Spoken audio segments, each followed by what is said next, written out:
स्वर सुधा मंच पर आप सभी का स्वागत है। आज सुनिए प्रसिद्ध लेखिका मालती जोशी की कहानी विदा। जगन और सुषमा गोवा से लौट आए हैं। हॉस्पिटल से लौटकर इन्होंने बताया तो इतनी उत्कंठित हो उठी मैं कि खाना लगाना भूलकर दनादन प्रश्नों की बौछार कर बैठी। कब लौटे वे लोग? कहाँ कहाँ घूम आए? बंबई में रुके थे क्या? अपने घर राजनांदगांव गए थे क्या? वहां कैसा स्वागत हुआ? कुल मिलाकर ट्रिप कैसी रही? बस करो भाई, एक साथ कितने प्रश्न पूछ डालोगी? इन्होंने मेरी प्रश्न मालिका को बीच ही में काटते हुए कहा। इन सब बातों के उत्तर तो मैं दे भी नहीं पाऊंगा। इस तरह कुरेद कुरेद कर सारी बातें पूछना तो तुम ही लोगों को आता है, सो तुम ही पूछ लेना। हम लोग तो इतने गहरे में कभी जाते नहीं। वैसे भी हनीमून ट्रिप के बारे में क्या पूछना है, अच्छी ही रही होगी। इन्होंने शरारती ढंग से आंखें नचाते हुए कहा। अच्छा जी, रहने दीजिए। मालूम है कितने गहरे में हैं आप। वहां सबने मिलकर उसे बोर कर डाला होगा। खैर छोड़िए, यह बताइए सुमी आई थी ड्यूटी पर? कैसी लग रही थी? फिर वही औरतों वाली बात। कैसी लग रही है यह कल खुद ही देख लेना। मैं लंच पर आमंत्रित कर आया हूं दोनों को। कल लंच पर? क्यों? मेरी सारी उत्सुकता अब खीज में बदल गई थी। क्यों से क्या मतलब? अपने दोस्त को शादी की दावत भी न दूंगा क्या मैं? और फिर वह उसका फेयरवेल भी होगा। फेयरवेल? हाँ, लौटते हुए वह अपना ट्रांसफर ऑर्डर भी लेता आया है। दोनों रायपुर जा रहे हैं। चलो, यह अच्छा रहा। एक ही शहर में यहाँ उनका रहना ठीक भी नहीं था। रायपुर से जगन का घर भी पास पड़ेगा, पर यह खाने का झंझट बेकार रख दिया आपने। मेरा मतलब है, जनता वैसी ही जली भुनी बैठी है। मैंने चिंतित स्वर में कहा। जनता को मारो गोली, क्या लोगों के डर से अपने दोस्त को छोड़ दूंगा मैं? बुलाऊंगा और डंके की चोट बुलाऊंगा। I don't care. मुझे सचमुच डर लगता है। अब तुम अपनी भिन भिनाहट बंद करो भई और खाना लगाओ। इनका पारा गर्म हो चला था। मैंने चुप रहने में ही अपनी कुशल समझी और किचन में आकर खाना गर्म करने लगी। वे बौखला गए थे तो गलत नहीं था। 1:45 हो रहे थे। 2 कौर पेट में जाते ही इनका मूड ठीक हो गया और ये पूर्ववत हंसने बोलने लगे। ये घर में रहे तब तक मेरा मूड भी ठीक ही बना रहा, पर जब चाय पीकर 5 बजे ये अपनी ड्यूटी पर निकल गए तो मेरा मन फिर आशंकाओं से घिर गया। हाथ तो मेरे काम कर रहे थे, पर सामान की लिस्ट बनाते हुए, नए टेबल मैट्स निकालते हुए, दही बड़ों की दाल भिगोते हुए चिंता की परत सी मन पर छाई रही। चिंता का सबसे बड़ा कारण था सुमी का घर, जो एकदम मेरे घर के पीछे था। हम लोगों के किचन गार्डन्स एकदम मिले हुए हैं और आंगन के दरवाजे एकदम आमने सामने थे। ये दरवाजे प्राय खुले ही रहते और दोनों घरों का एक घर हो जाया करता था। मुकुल अक्सर उस घर की मांझी के पास ही बना रहता था और उस घर की सुषमा इस घर में। वह मेरी हम उम्र थी और इनकी हम पेशा, इसलिए इस घर में उसका आना जाना अक्सर बना रहता था। मुझे भी इस नए शहर में एक प्यारी सी सहेली मिल जाने पर खुशी ही हुई थी। यह तो बहुत बाद में जाना कि सुमी का इस घर के प्रति जो आकर्षण है, उसके मूल में सिर्फ मैं ही नहीं हूँ, जगन भी है। जगन इनका सबसे प्यारा दोस्त था, हंसमुख, बातूनी, आकर्षक व्यक्तित्व का धनी। हर दूसरे चौथे दिन घर आ जाता। जब तक वह यहाँ रहता, सुमी भी जमी रहती। हम चारों का एक अच्छा ग्रुप बन गया था। पिक्चर, पिकनिक, शॉपिंग, कोई भी प्रोग्राम हो, हम लोग साथ जाते। मौसम इजाजत नहीं देता तो घर पर ही ताश की बाजी जम जाती। नन्हा मुकुल खिलौना बना सबके बीच में घूमता रहता। मेरी भी नई नवेली गृहस्थी थी। अपने आनंद में आकंठ डूबी हुई मैं दीन दुनिया से बेखबर थी। जगन और सुषमा के बीच चल रहे प्रणय व्यापार का मुझे कितने दिनों तक पता ही नहीं चला। सच तो यह है कि जगन ने ही अपना राज मुझ पर खोला था। सुनकर एक बारगी तो मैं भौचंकी रह गई थी और फिर अपनी ही बेवकूफ़ी पर खूब हंसी आई थी कि इतने दिनों तक कैसे आंखों पर पट्टी बांधकर बैठी रही मैं। जगन पंडित परिवार के यहाँ स्वयं जाने की हिम्मत नहीं जुटा पा रहा था, इसलिए मुझे अपना वकील बनाकर वहां भेजना चाह रहा था। सब कुछ सुन लेने के बाद मुझ में एक उत्साह का संचार हो गया था। मैंने खुशी खुशी उसका अनुरोध स्वीकार कर लिया, पर मेरी वह खुशी ज्यादा देर नहीं टिक सकी। सुषमा के घर जाकर मैंने मुंह खोला भर था, लगा जैसे कोई विस्फोट हो गया हो। उसके पिताजी तख्त पर बैठकर किसी धार्मिक ग्रंथ का पाठ कर रहे थे। हालांकि बात मैंने सीधे उनसे नहीं कही थी, माँ जी को माध्यम बनाया था। पर मेरी बात समाप्त होते न होते उन्होंने एक भारी आवाज के साथ पुस्तक बंद की, चश्मा उतारकर हाथ में लिया और फिर जो बोलना शुरू किया तो हमारी अगली पिछली 7 पीढ़ियों का तर्पण कर डाला। मैं हक्की बक्की होकर उनका मुंह ही देखती रह गई। बड़ी देर बाद समझ में आया कि विवाह का प्रस्ताव तो मैं लेकर पहुंच गई थी, पर वर के कुल गोत्र जाति पाति का विचार मुझे छू भी नहीं गया था। उनकी बमबारी बदस्तूर जारी थी। जनेऊ हाथ में लिए वे तरह तरह के श्राप दिए जा रहे थे। लफंगों को घर में बुलाने के लिए दोष दे रहे थे। उनके आरोपों का प्रतिवाद करने की न तो मुझ में शक्ति थी न साहस था। मैं तो बस बुत बनी खड़ी रह गई थी। अंत में जब उन्होंने मुकुल को माँ जी की गोद से खींचकर मेरे सामने पटक दिया, तब कहीं मुझे होश आया। अपमान और आंसू दोनों को बड़ी मुश्किल से जब्त करती हुई मैं घर लौट आई थी। ये उतना सा अंतर तब मील भर का हो गया था। और बात यहीं पर नहीं रुकी। शाम को पदम भैया दरवाजे पर आ गए थे और सारा लिहाज छोड़कर वाही तबाही बकने लगे थे। सुषमा पता नहीं कब घर से निकल गई थी और उन्हें हम लोगों पर शक था। वे तो मरने मारने पर उतारू होकर आए थे। पास पड़ोसी बीच बचाव न करते तो पता नहीं उस दिन क्या हो जाता। दूसरे दिन सुना सुषमा और जगन का विवाह हो भी गया और वे लोग घूमने चले गए।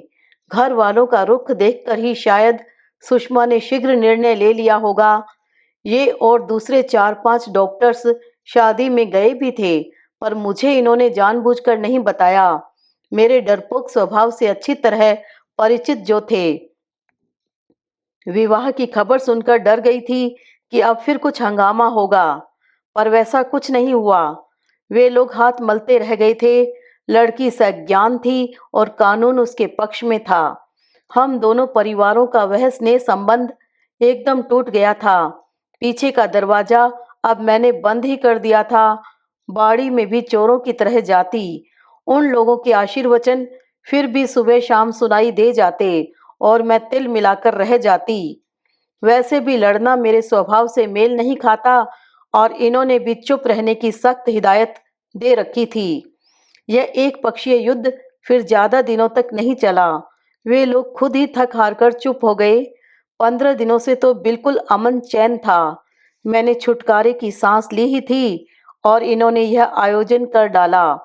फिर से सारे प्रसंगों की पुनरावृत्ति को झेलना मेरे बस की बात नहीं थी और इसीलिए डर लग रहा था। सब्जी वगैरह हम रात को ही ले आए थे, क्योंकि सुबह तो इनके पास समय होता नहीं। उपहार में देने के लिए स्टील का लेमन सेट भी ले लिया था। फिर भी बिस्तर पर पड़े पड़े मुझे याद आया कि हरी मिर्च तो बिल्कुल ही नहीं ला पाए हैं। दरअसल जब से थोड़ी थोड़ी आंगनबाड़ी शुरू की है, हरा धनिया, हरी मिर्ची, पुदीना वगैरह लाने की आदत छूट सी गई है। इनसे कहना तो बेकार था, उल्टे झल्ला पड़ते। मुंह अंधेरे ही उठकर मैं बाड़ी की ओर चली गई। अजीब सी परिस्थिति हो गई है। अपने ही घर में चोरों जैसे रहने लगे हैं आजकल। जरूरत भर मिर्च तोड़कर लौट ही रही थी की आवाज आई, बहू। चौंक कर देखा, माँ जी ही थी। इतने अधिकार से मुझे बहू कहने वाला यहाँ और है ही कौन? दरवाजे पर ठिठक कर खड़ी रह गई मैं। उन्होंने एक बार कनखियों से अपने सोए घर की ओर देखा और पूछा, आज सुम्मी आ रही है ना? आपको कैसे मालूम हुआ? मैंने सशंकित स्वर में पूछा। कल डॉक्टर साहब बात कर रहे थे, तब सुना था। इतना गुस्सा आया मुझे। क्या इन लोगों के कान इधर ही लगे रहते हैं? इच्छा तो नहीं थी, पर शिष्टाचारवश रुक ही जाना पड़ा। माँ जी शायद कुछ कहना चाह रही थी, क्योंकि पहले तो उन्होंने अपना दरवाजा बाहर से बंद किया और फिर अपने बगीचे के सिरे पर आकर खड़ी हो गई। फिर भी उनकी हिम्मत नहीं पड़ रही थी और वे सशंकित नजरों से बार बार पीछे मुड़कर देख रही थी। कुछ क्षण तो मैंने प्रतीक्षा की, फिर तंग आकर कहा, अंदर आ जाइए ना माँ जी। न बेटे, अंदर नहीं आऊंगी। बाप बेटे दोनों ने मिलकर कसम जो दे दी है। यहाँ तक भी बड़ी चोरी से आई हूँ। ये पूजा पर बैठे हैं और बाकी सब लोग सो रहे हैं। सुम्मी के आने की बात सुनी, न तो रहा नहीं गया। कितने बजे आ रहे हैं वे लोग? 1 बजे तक आएंगे। ड्यूटी खत्म होने के बाद मैंने रूखे स्वर में कहा, कसम वाली बात सुनकर मेरा दिमाग भन्ना गया था। तो बिटिया, मेरा एक काम करोगी क्या? जाते समय सुपारी चावल उसकी झोली में जरूर भर देना। लेकिन माँ जी, इतनी सी बात मुझ बुढ़िया की रख लो बिटिया। घर वर तो जिसके भाग्य में जो होता है वही मिलता है, पर कन्या तो कन्या ही रहती है। उसे कभी भी सूने विदाई नहीं देनी चाहिए, अशुभ होता है। फिर आज वह पहली बार पियर आ रही है, अपने भाई भाभी के घर आ रही है। करोगी न इतना काम? हाँ या ना कुछ भी नहीं कह पाई। बस मैं उनकी ओर देखती ही रह गई। फिर उन्होंने आंचल में छुपाया एक ब्लाउज पीस निकाला और गुड़ी मुड़ी किया हुआ 2 रुपए का नोट, यह चूड़ियों के लिए। उन्होंने कहा, ये सब रहने दीजिए माँ जी, मैं दे दूंगी। मैंने सख्ती से कहा। वे शायद और इसरार करती, पर उस समय सौभाग्य से आरती की घंटी बज उठी और वे बदहवासी दरवाजा खोलकर घर में चली गई। उनकी भयचकित आकृति देखकर मुझे करुणा हो आई। औरत की पूरी जिंदगी लोगों से डरते ही बीतती है। किचन का सारा काम निपटाकर मैं फ्रेश हो ही रही थी कि वे लोग आ गए। आते ही कमर में पल्ला खोसकर सुषमा सीधे रसोई में गई। लाइए भाभी जी, क्या करवाऊं? कुछ नहीं करना है रानी, सब तैयार है। मैंने उसके लिए मूड़ा बिछाते हुए कहा, आप आराम से इस पर विराजिए और सुनाइए, आपकी यात्रा कैसी रही? वह एक बारगी तो शर्म से लाल हो आई, पर 2-4 बार उकसाते ही शुरू हो गई। वह भी बताने के लिए व्यग्र सी थी और इतनी आत्मीयता से शायद किसी ने पूछा न होगा। 2-3 लोग और आ गए। उनकी प्रतीक्षा में मैं खाना गर्म करती रही, टेबल सेट करती रही और वह अपनी बात कहती रही। उसके पास कहने के लिए काफी इकट्ठा हो गया था। खुशी जैसे उसकी हर बात से छलकी पड़ रही थी। उसे यूं खुश खुश देखकर बड़ा अच्छा लग रहा था। मुझे सबसे ज्यादा खुशी तो इस बात की हुई कि ससुराल में उसका बड़ा अच्छा स्वागत हुआ। झटपट विवाह पर न तो किसी ने आपत्ति उठाई, न आलोचना की। शादी की खुशी में एक शानदार पार्टी भी दे डाली। सास ससुर देवर सबकी प्रशंसा के लिए उसे शब्द नहीं मिल रहे थे। इतनी अभिभूत थी वह। बड़ी देर बाद उसे होश आया। कितनी बेवकूफ हूं न मैं। आप ही कहे जा रही हूं, आप भी कुछ सुनाइए। हम अपनी क्या सुनाएं, वही पुराना राग अलाप रहे हैं। खबरें तो इस समय सिर्फ आपके पास हैं। और हमारे दौलत खाने के क्या हालचाल हैं? सब राजी खुशी हैं? उसने कसैले स्वर में पूछा। हाँ, सब ठीक ठाक ही है। अब हम लोगों की बोलचाल नहीं है। वह तो खैर होना ही था। मुझ पर गुस्सा नहीं उतार सके तो आपको बलि का बकरा बना दिया, ठीक है न? असली गुस्सा तो हम पर ही है भाई। मैंने कहा, हम लोगों के कारण ही तो सब गड़बड़ हो गया, सब अरमान धरे रह गए। कौन से अरमान? वही जो हर माँ बाप के दिल में लड़की की शादी के लिए होते हैं। तो इतने दिनों तक क्या सांप सूंघ गया था वो सबको? जानती हैं, इस अक्टूबर में मैं 26 की हो जाऊंगी। अब तक वे लोग क्या करते रहे? 25-26 तो सुमी, आजकल शादी की आम उम्र हो गई है। वैसे पदम भाई साहब बेचारे दौड़ धूप कर तो रहे थे, हर बार इतनी ऊंची उड़ान भरते थे कि रिफ्यूजल आना निश्चित हो जाता था। अब यह तो भाग्य की बात है। मैंने अनजाने में ही पदम भाई साहब का पक्ष लेते हुए कहा, पर देखते समय तो आदमी अच्छा ही घर देखता है न। इन बातों में कोई दम नहीं है भाभी जी। ईमानदारी की बात तो यह है कि 500 रुपया महीना घर में आता किसको बुरा लगता है। अब इन लोगों को आटे दाल का भाव पता चलेगा।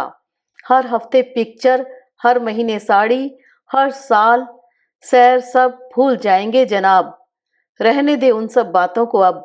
तू तो खुश है न? बस मैंने कहा। पितृतुल्य भाई के लिए उसके मुंह से ऐसी बातें मुझे अच्छी नहीं लग रही थी। उसका भी दोष नहीं था।